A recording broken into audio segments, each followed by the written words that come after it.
For me personally, meeting Pope Francis and speaking with him was a lifetime honor and remains for me and for us as EPP Group a profound source of inspiration. His hope, his wisdom, his faith still speaks to all of us.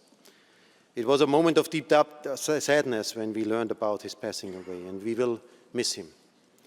Above everything, as our president already said it was always a person, the human being, which was in the center. He never spoke about migrants, he spoke about human being, and not about a prisoner, about a human being, not about a homeless people, about a human being.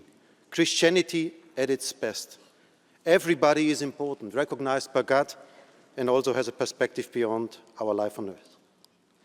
In November 2014, when he was here speaking in this European Parliament 11 years ago, he spoke about the deep Christian identity of our continent. Europe without Christian roots is simply unthinkable. However, Christian values never were poor Christian symbolism.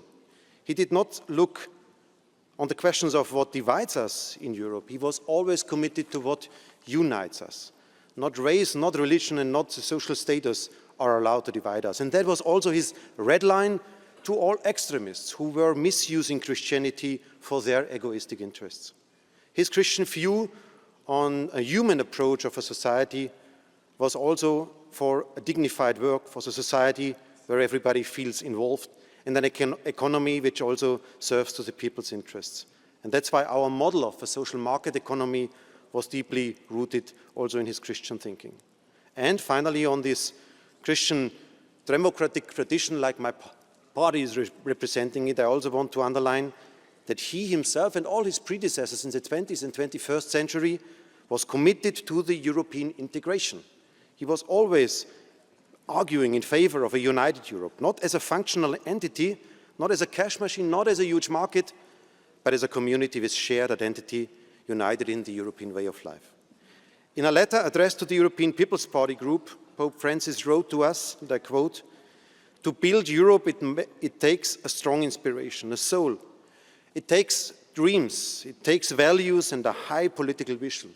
Ordinary management, good normal administration is not enough." That is what Pope Francis told us. And this is his legacy.